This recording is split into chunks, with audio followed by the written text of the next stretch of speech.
Week number 3 incremental process model. Last lecture में हमने उसके एक दो डायग्राम्स और उसकी कुछ एक्सप्लेनेशंस और एप्लीकेशन स्टडी की। इस लेक्चर में हम इंक्रीमेंटल प्रोसेस मॉडल के एडवांटेजेस और डिसएडवांटेजेस को पढ़ेंगे। तो इंक्रीमेंटल प्रोसेस मॉडल के एडवांटेजेस क्या क्या हैं? Good for early release product demand. ये प्रोसेस मॉडल उस सॉफ्टवेयर के लिए बेटर हैं, ठीक हैं। जैसे कस्टमर को अपने सॉफ्टवेयर का कुछ हिस्सा पहले चाहिए ताकि वो उसकी रिव्यू कर सके, तो उस लिहाज से फिर ये प्रोसेस मॉडल जो है ये बेटर है। फ्लेक्सिबल टू चेंजेस, क्योंकि हर एक मॉड्यूल में जो है मॉड्यूल 1 बन रहा है, फिर 2 बन रहा है, फिर 3 बन रहा है। ठीक है, मॉड्यूल 1 बन जाता है, उसमें चेंजेस हो जाते हैं। मॉड्यूल 2 बन जाता है, फिर उसमें चेंजेस हो जाते हैं। ठीक है, तो इस लिहाज से जो है ये स्टेप बाय स्टेप मॉड्यूल्स बनते जाते हैं और साथ साथ चेंजेस जो है वो अप्लाई किए जाते हैं। तो इस लिहाज से जो है ये बहुत फ्लेक्सिबल है। Customer can respond to each build, customer feedback is considered. ठीक है, क्योंकि ये प्रोसेस मॉडल जो है ये मॉड्यूल बाय मॉड्यूल बनता है। तो जैसे ही पहला मॉड्यूल इंक्रीमेंट नंबर 1 बनता है, कस्टमर को बुलाया जाता है, वो उसकी रिव्यू उस जो मॉड्यूल, एक छोटा सा मॉड्यूल, उसमें 2-3 फीचर्स होते हैं, वो बना होता है, उसकी रिव्यू करता है। तो इसलिए हर एक मॉड्यूल में जो है कस्टमर फीडबैक को कंसिडर किया जाता है। Best for the software whose requirements changes during development process. ठीक है, अब वाटरफॉल मॉडल जो था तो उसमें 1 वे में जाना पड़ता था, सीक्वेंशियल वे में 1 वे में जाना पड़ता था। अगर लेट सपोज चेंजेस करना चाहे तो वो जो है मेंटेनेंस के फेज़ में आकर फिर उसको दोबारा कम्युनिकेशन के फेज़ में जाना पड़ता था और उसको चेंज किया जाता था। लेकिन ठीक है, तो लेकिन ऐसा सॉफ्टवेयर जिसके रिक्वायरमेंट्स जो है वो टाइम टू टाइम चेंजेस होते रहते हैं, तो उस लिहाज से फिर इंक्रीमेंटल मॉडल बेटर है। क्योंकि ये मॉड्यूल बाय मॉड्यूल बनता है। तो पहले एक मॉड्यूल बन जाता है, लेट सपोज कस्टमर के रिक्वायरमेंट्स चेंज हो जाए तो उसको इंक्रीमेंट यानी मॉड्यूल नंबर 2 में उसको अप्लाई किया जाता है। उसमें चेंज हो जाए तो फिर इंक्रीमेंट नंबर 3 में उस पर वो चेंजेस अप्लाई किए जाते हैं। तो जो सॉफ्टवेयर जिसके रिक्वायरमेंट्स वक्त वक्त के साथ चेंज होते रहते हैं, तो फिर उसके लिए ये प्रोसेस मॉडल जो है सबसे बेटर है। Easier to test and debug during smaller iteration. ठीक है, जैसे वाटरफॉल मॉडल में पूरा का पूरा सॉफ्टवेयर तैयार किया जाता था, फिर उस पर टेस्टिंग अप्लाई किए जाते थे। ठीक है, तो वो उसमें बहुत ज़्यादा एरर्स जो है वो प्रोड्यूस होते थे।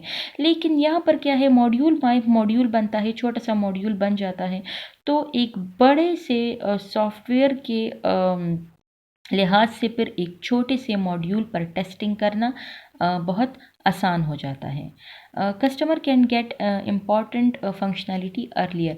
कस्टमर जो है, जैसे मैंने एम एस वर्ड की एग्जांपल दी, ठीक है, एक डॉक्यूमेंट को किस तरह क्रिएट करोगे, सेव करोगे, ओपन करोगे, तो जो ये एक कोर फंक्शनैलिटी है, इम्पॉर्टेंट फंक्शनैलिटी है, तो कस्टमर क्या कर सकता है कि वो अब उस इम्पॉर्टेंट फंक्शनैलिटी, इम्पॉर्टेंट फीचर्स को जो है वो जो है तो सबसे पहले उसकी रिव्यू कर सकता है, उसको तैयार किया जा सकता है उसके लिए, और उसको वो रिव्यू कर सकता है। लेस्ट कॉस्टली देन वाटरफॉल मॉडल। क्योंकि पहले यहाँ पर जो है कॉस्ट जो है मॉड्यूल बाय मॉड्यूल दिया जाता है। मॉड्यूल 1 बन जाए 20% कॉस्ट दे दिया, मॉड्यूल 2 बन जाए तो 20% कॉस्ट दे दिया। जबकि वाटरफॉल मॉडल में जो था सारा का सारा जो था तो पहले से दिया जाता था। Disadvantages: needs good planning and designing before system can be broken down into multiple modules and built incrementally। ठीक है, अब क्या है कि जो सॉफ्टवेयर हो उसको तो आप लोगों ने डिवाइड करना है कि कितने, लेट सपोज 10 फीचर्स हैं आपके सॉफ्टवेयर में, तो 2-2 फीचर्स एक एक मॉड्यूल में बनाकर आप लोगों ने देने हैं। तो इसके लिए जो है, क्योंकि एक सॉफ्टवेयर को जो है वो इंक्रीमेंट्स में डिवाइड हो जाता है, मॉड्यूल्स में डिवाइड हो जाता है, तो उसके लिए जो है तो बहुत ही अच्छी प्लानिंग और डिज़ाइनिंग की ज़रूरत होती है before your software can be broken down into multiple modules and built incrementally. Regular changes tends to messy codes, क्योंकि मॉड्यूल बाय मॉड्यूल बन रहा है, हर एक मॉड्यूल में चेंजेस अप्लाई किए जाते हैं, तो क्या है कि वो जो कोड जो है, जो प्रोग्रामिंग की जाती है, तो वो बहुत ही ज़्यादा कंजस्टेड हो जाता है. Difficult to add new features to the software due to which problems arises related to system architecture which were not evident earlier. ठीक है, क्योंकि मॉड्यूल बाय मॉड्यूल बन रहा है, अगेन वही बात, मॉड्यूल बाय मॉड्यूल एक सॉफ्टवेयर को डेवलप किया जा रहा है और हर एक मॉड्यूल में, हर एक इंक्रीमेंट में जो है नए फीचर्स ऐड किए जा रहे हैं, तो इसकी वजह से बहुत ज़्यादा प्रॉब्लम्स आ जाते हैं सिस्टम आर्किटेक्चर में भी और सॉफ्टवेयर में भी. Initially, it is difficult to determine how many increments will be there. अब चूँकि एक सॉफ्टवेयर जो है वो मल्टीपल मॉड्यूल्स में डिवाइड हो जाता है, ठीक है, तो इनिशियली जो है ठीक है, असल में ये सॉफ्टवेयर जो है ये भी वाटरफॉल मॉडल की तरह है कि जिस तरह वाटरफॉल मॉडल में वो तब यूज़ होता था जब आपको अपने रिक्वायरमेंट्स सारे पहले से मालूम हो, यानी कितने फीचर्स होंगे, कौन कौन सी फीचर्स उसमें होंगे. ठीक है, लेट्स सपोज 10 फीचर्स हैं, ठीक है, तो आप लोगों को अपने रिक्वायरमेंट्स पहले से पता है. तो इंक्रीमेंटल मॉडल में भी वो तब यूज़ होता है जब आपको अपने रिक्वायरमेंट्स पहले से फुली मालूम हो, ठीक है, उस पर फुल कमांड हो आपको, ठीक है, तो तब इंक्रीमेंटल प्रोसेस मॉडल को आप इस्तेमाल किया जा सकता है. ठीक है, तो क्या होता है कि इनिशियली जो है वो फिर मुश्किल हो जाता है कि कितने इंक्रीमेंट्स बनेंगे, एक सॉफ्टवेयर के 2 बनेंगे, 3 बनेंगे, 4 बनेंगे.